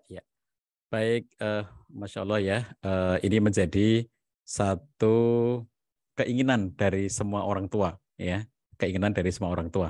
Maka cara yang paling utama adalah tentu dengan keteladanan. Keteladanan itu yang lebih dari segalanya. Kalau hanya dengan kata-kata, misalnya menyuruh, ayo kamu segera ngaji, ayo kamu segera ambil Quran, tentu tidak bisa, ya, kalau hanya dengan kata-kata. Yang harus kita lakukan adalah memberikan keteladanan. Bagaimana hidup orang tua itu yang selalu dekat dengan Quran. Hidup orang tua itu yang selalu ngaji Quran. Hidup orang tua itu yang selalu berada dalam lindungan Al-Quran. Kalau dalam istilahnya Syed Qutb itu adalah fi dhilalil Quran. Anaknya akan tahu bahwa orang tuanya itu hidupnya di bawah naungan Al-Quran karena tidak mau meninggalkan Quran dan tidak mau mengerjakan hal-hal yang dilarang oleh Al-Quran. Dan itu akan menjadi suasana dalam kehidupan sehari-hari anak-anak kita. Mereka akan terbiasa melihat orang tuanya yang patuh, yang taat kepada Quran, dan tidak mau melakukan tindakan-tindakan yang menyelisihi Al-Quran. Itu contoh utama. Karena tidak bisa hanya dengan kata-kata, larangan-larangan, perintah-perintah, kalau tidak disertai dengan tindakan-tindakan nyata sebagai contoh. Misalnya ya, kalau kita perhatikan Quran surat Luqman, ketika digambarkan di sana, wa idh qala Luqmanu libnihi wa huwa ya'idhuhu ya bunayya la tusyrik billah inna syirka la dzulmun adzim. Di situ jangan Anda bayangkan, jangan kita bayangkan bahwa Luqman itu misalnya mendudukkan anaknya yang masih kecil duduk di depannya, terus kemudian Luqman ngomong sama dia, ya bunayya la tusyrik billah gitu ya. Nah, tentu tidak hanya seperti itu, karena anak kita akan bisa mengerti makna ya bunayya la tusyrik billah itu sesuai dengan umurnya. Jadi kalau dia itu masih bayi, dia sudah ngerti konteks seperti ini, tetapi dengan jalan pengkondisian dan suasana dari orang tuanya. Dia bisa dibuat mengerti dengan suasana yang diciptakan oleh orang tuanya, karena anak belum bisa menerima pelajaran di saat dia masih bayi, belum bisa mencerna ya ketika dia masih bayi. Ketika mulai tumbuh kembang menjadi anak-anak, dia mulai dibiasakan dengan hal-hal yang menunjukkan peribadatan kepada Allah SWT. Orang tuanya menunjukkan contoh sholat, kemudian contoh melakukan misalnya puasa yang menjadi bagian dari tuntunan agama. Kegiatan-kegiatan seperti itu menjadi contoh kebaikan bagi anaknya sampai kemudian anak merasa bahwa dirinya itu berada dalam lingkungan-lingkungan yang mengarahkan untuk selalu dekat dengan tuntunan Al-Quran. Nah, jadi ungkapan la tusyrik billah yang diungkapkan Luqman itu ya, apabila anaknya sudah dewasa, maka kita bisa ajak ngobrol dan langsung menyampaikan kepada dia tentang syirik itu apa, konsep kesyirikan itu apa, yang dimaksud dengan syirik asghar, syirik akbar itu apa, konsekuensi dari kalau orang melakukan kesyirikan itu apa yang dimaksud dengan dosa yang tidak terampuni apabila dia syirik. Itu kalau dia sudah dewasa, kita bisa ngobrol sampai detail-detail seperti itu. Tapi apabila dia masih kecil, tentu nggak mungkin dong kita ngomong kayak begitu di depan anak kita yang masih kecil. Nah, oleh karena itulah, yang paling penting bagi orang tuanya itu adalah memberikan lingkungan, keteladanan, suasana yang membuat anak kita bisa menjadi lebih mengerti tentang apa yang dipesankan oleh orang tuanya itu. Begitu Mbak Dinda, masih ada yang lain, Mangga? Baik, Ustadz. Jadi bukan hanya sebagai perkataan saja ya Ustadz ya, tapi dengan tindakan juga. Masih banyak nih Ustadz, ada dari SMA IP tentang apakah ada perbedaan cara pendekatan kita sebagai generasi Y dan X kepada generasi Z. Jika ada, seperti apakah pendekatan yang ada saat kita menyelesaikan sebuah permasalahan yang ada di generasi Z?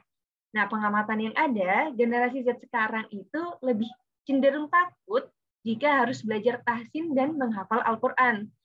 Nah, benar tidaknya secara data real memang belum ada, tapi yang ditemui seperti itu. Langkah apa yang perlu kita ambil? Baik, silakan kepada Ustadz Cahyadi. Ya, sobat sekalian, tentu ada perbedaan ya karena generasi-generasi ini kan sebetulnya menunjukkan rentang usia. Jadi kalau generasi Z itu adalah pada mereka yang umurnya 10 sampai 25. Kemudian kalau generasi Y itu berarti yang kira-kira umurnya 25 sampai sekitar 40-an tahun. Itu kan jelas berbeda ya cara pendekatannya gitu. Nah, jadi kalau generasi kita misalnya fokus kepada generasi Z, itu juga dibagi dua tadi. Generasi Z yang masih sekolah dengan generasi Z yang sudah tidak lagi sekolah. Itu juga dua kelompok yang berbeda. Nah, jika yang ditanyakan di sini adalah generasi Z yang masih sekolah, berarti ini adalah contoh anak-anak kita yang sekarang masih SD 10 tahun ya, SD, SMP, SMA. Jadi kalau kita fokuskan perhatian kita sekarang kepada generasi Z yang masih di sekolah, yaitu yang masih SD, SMP, SMA, maka tentu jelas berbeda dengan generasi terdahulu. Kenapa? Masifnya medsos, masifnya internet, sekarang jauh berbeda dibandingkan dengan generasi Y, apalagi generasi X, apalagi generasi baby boomers. Generasi saya belum ada. Generasi X mulai kedapatan sedikit. Generasi Y mulai dapat banyak. Lalu Z ini yang paling banyak. Jadi oleh karena itu, yang membedakan diantaranya adalah lingkungan sekitar. Itu yang membedakan. Lingkungan sekitar itu berpengaruh terhadap banyak hal. Misalnya contohnya begini. Kalau zaman dulu, misalnya ketika seorang anak itu menangis, misalnya generasi saya ya, generasi saya mendidik anak-anak gitu ya. Waktu saya mendidik anak-anak, kemudian misalnya anak kecil saya menangis, maka yang saya lakukan bersama istri adalah gimana caranya agar dia itu teralihkan dari menangisnya itu. Misalnya saya ajak keluar rumah, saya ajak jalan-jalan, kemudian saya ajak bermain-main, keluar berlari-lari. Kalau anak laki-laki, ayo kita ke lapangan, ayo kita lari-lari, ayo kita main bola, ayo kita main badminton, ayo kita main sepeda, dan seterusnya. Kalau dia anak perempuan, ayo kita bermain di halaman, kita melakukan kegiatan atau kita membuat permainan bersama, dan seterusnya. Itu kan pada waktu itu tindakan-tindakan orang tua ketika menghadapi anak kita yang misalnya masih kecil dan menangis itu dengan tindakan-tindakan yang nyata, yang praktis, yang terlibat semuanya gitu. Nah sekarang generasi Z ini bayangkan aja ketika mereka dulu lahir ya, generasi Z di saat mereka dulu lahir. Ini kan sekarang ini mereka sudah umur 10 sampai 25 itu, dulu ketika masih kecil, dulu ketika masih bayi, kemudian tumbuh, berkembang, pada saat mereka sudah menjadi balita, baru umur 2 tahun, 3 tahun, 4 tahun ya, begitu ada nangis, dikasih gadget. Begitu nangis, dikasih handphone. Begitu nangis, dikasih YouTube. Ini film bagus, ini game bagus, ini permainan bagus. Jadi kan beda banget ya dampaknya dengan apabila dia itu misalnya generasi terdahulu yang sama sekali tidak mengenal gadget. Saya nggak kenal gadget. Kecil saya nggak kenal gadget. Setelah tua, itu baru saya kemudian mengenal gadget. Jadi kemudian kalau kita perhatikan Bapak-Ibu sekalian yang dirahmati Allah SWT, kita dalam mendidik anak-anak kita di zaman sekarang itu jelas berada dalam satu suasana yang sangat berbeda dibandingkan dengan generasi-generasi terdahulu yang mereka itu berada dalam tidak berada dalam situasi gadget gitu ya. Nah maka ini yang kalau dikatakan apakah ada bedanya, itu sebetulnya adalah lingkungan strategis yang membedakannya. Lingkungan di mana kita ditumbuhkan yang membedakannya. Nah tentu para ustadz, para ustadzah ya, itu diperlukan kecermatan tersendiri. Tantangan bagi para pendidik, baik orang tua maupun ustadz ustadzah adalah ketika dirinya itu dulu, ya kita semuanya itu, dulu dididik dengan satu cara tertentu dan kondisi tertentu, di mana ketika sekarang kita mendidik anak-anak kita, murid-murid kita, siswa-siswa kita, santri-santri kita harus berhadapan dengan dunia mereka yang sangat berbeda dengan dunia kita sekarang ini. Dulu kita terbiasa mendapatkan instruksi-instruksi dari guru kita, dari ustadz-ustadzah kita, dari kiai-kiai kita, dari misalnya orang tua kita. Zaman sekarang generasi Z ini mereka hidup dengan swipe, scroll, swipe ini ya. Jadi scroll, swipe. Jadi download, upload, download, upload gitu kan. Jadi pada akhirnya mereka itu tidak terbiasa dengan hal-hal yang sifatnya instruksional. Generasi Z itu akan menjadi satu generasi yang dia lebih tidak nyaman dengan perintah-perintah, dengan instruksi-instruksi. Karena dia terbiasa mencari semuanya sendiri. Nah kalau zaman dulu kita tuh instruksi. Nah, ini kan sesuatu. Dulu kita dididik dengan cara-cara instruksional. Sekarang generasi Z ini karena pengaruh lingkungan strategisnya menyebabkan mereka tumbuh menjadi anak yang tidak suka dengan suruhan-suruhan seperti itu. Nah inilah yang perlu pendekatan-pendekatan yang memang kita harus terus-menerus belajar ya. Bukan hanya anak-anak kita generasi Z yang belajar. Kita orang tuanya, ya, kita gurunya, kita ustadz-ustadzahnya belajar ya, bagaimana menghadapi mereka itu. Kita memahami dunia mereka, memahami dunia remaja, mencoba untuk bersahabat dengan mereka, menggali info dari mereka, mendengarkan dari mereka. Mereka ingin didengarkan, mereka ingin dimengerti, dan itulah yang menjadi kebutuhan generasi Z. Mereka ingin eksis dan mereka ingin diperhatikan pendapat-pendapatnya. Nah, saya kira di titik itu kita harus lebih menempatkan diri sebagai sahabat kepada murid kita atau anak kita, karena mereka benar-benar tumbuh, lahir, besar dalam lingkungan dan lingkungan strategis dan teknologi yang sangat berbeda dengan masa-masa di mana orang tuanya dulu melahirkannya, dilahirkan dan dididik gitu ya. Jadi kita dididik di satu zaman dan dididik dengan satu cara, lalu kemudian sekarang ini kita mendidik anak-anak kita, murid-murid kita, santri-santri kita dengan zaman yang berbeda dan dengan lingkungan strategis yang juga sangat berbeda. Saya kira itu yang membedakannya. Begitu masih ada Kak Dinda, Mbak Dinda? Baik, Ustadz. Jadi mungkin ini sebagai pertanyaan terakhir, Ustadz. Oke.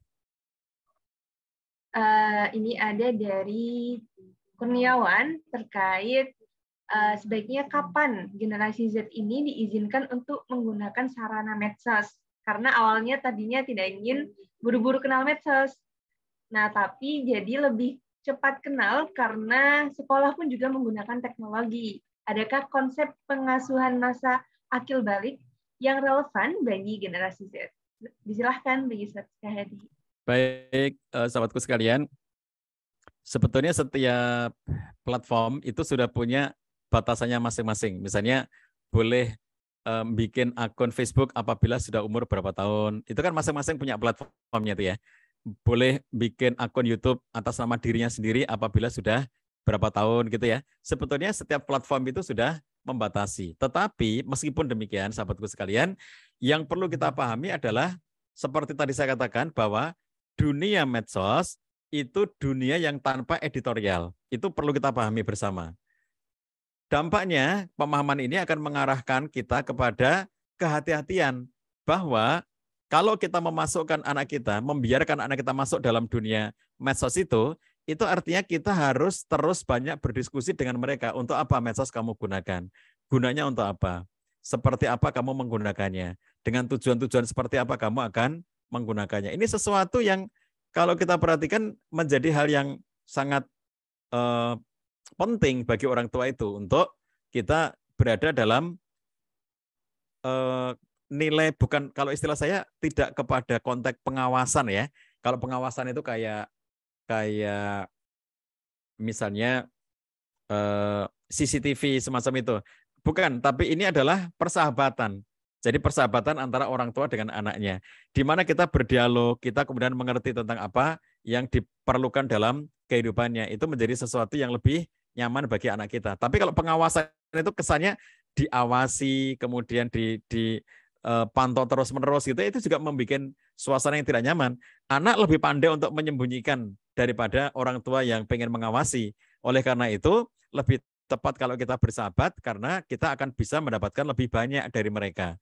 Jadi kalau konsep pendidikan masa pra akil balik sampai dengan awal akil balik itu adalah masa persahabatan. Bagaimana kita mendengarkan, bagaimana kita bisa menjadi sahabatnya yang bisa dipercaya dan akhirnya dia bisa bercerita sesuatu kepada kita. Nah, mereka tidak lagi mau bercerita apabila kita menjudge, kita kemudian melakukan satu misalnya setiap kali mereka cerita belum selesai sudah kita potong, sudah kita nasihati, sudah kita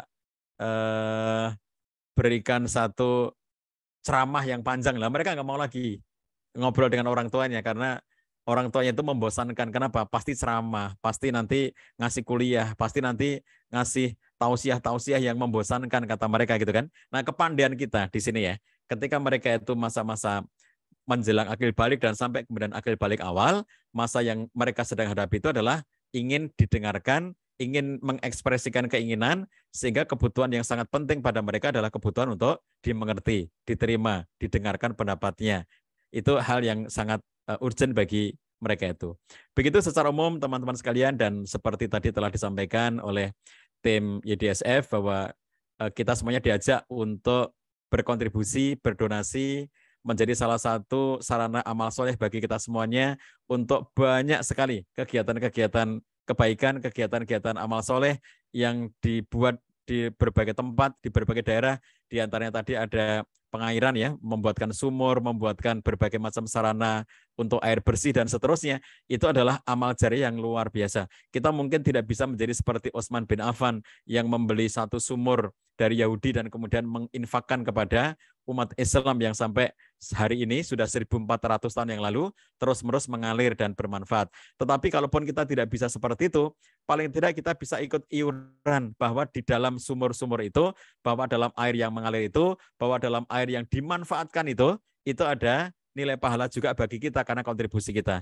Dan Bapak Ibu sekalian, salah satu hal yang cukup penting untuk kita ingat adalah bahwa yang menyebabkan pahala itu bukan hanya karena, misalnya kalau tadi air ya, bukan hanya karena itu dimanfaatkan oleh manusia.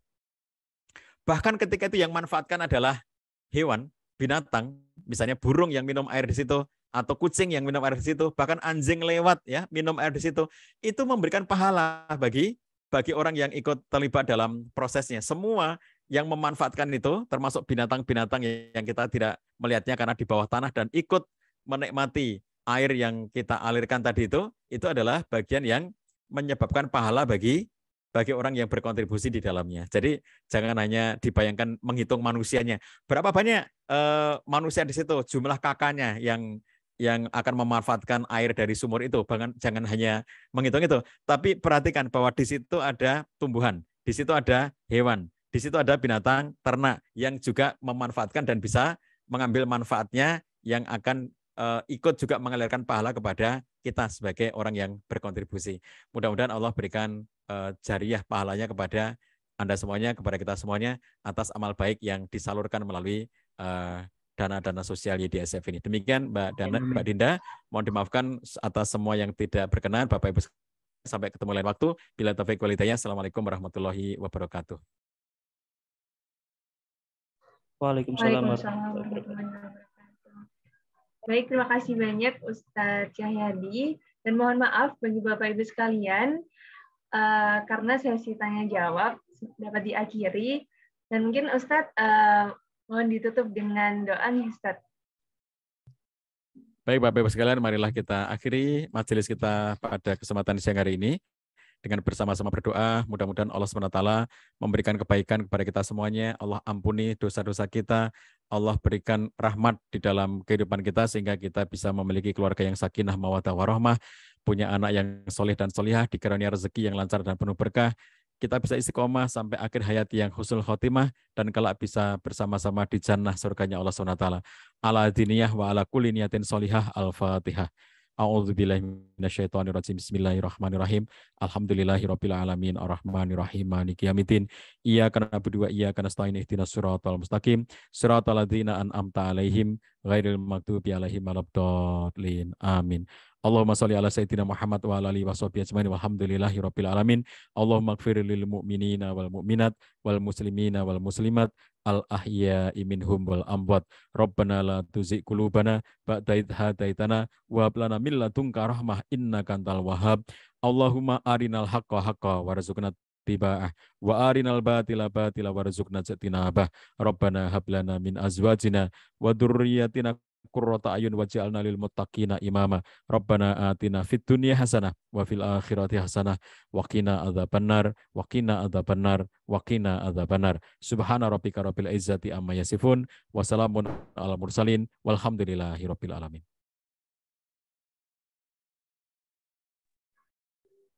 Baik, terima kasih banyak Ustadz Cahyadi. Mungkin sebelum mengakhiri sesi kajian pada sore hari ini.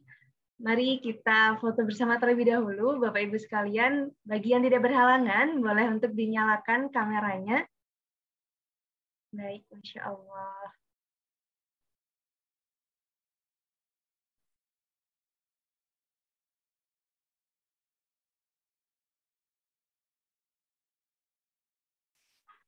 Baik, Bapak Ibu sekalian, mungkin saya hitung bisa dipersiapkan gaya terbaiknya.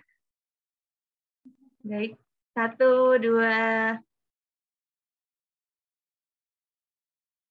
Di slide berikutnya, baik. 1, 2. Baik.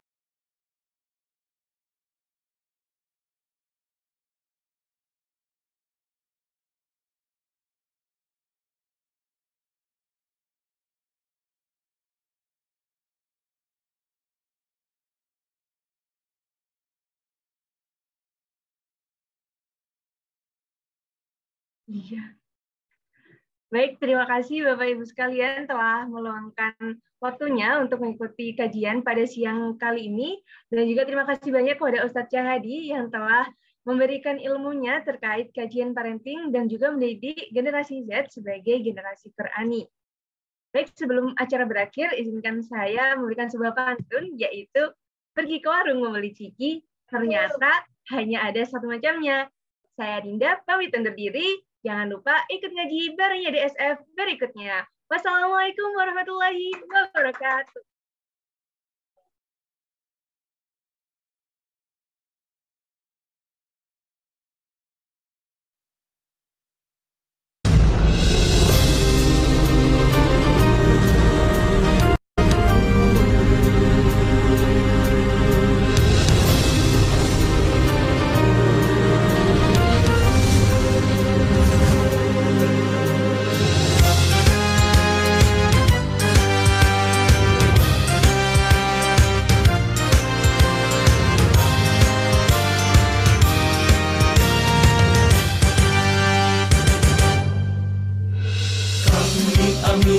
Rapatkan barisan, bersatu padu demi perubahan, menuju arah kebahagiaan, satu hati dan satu tujuan.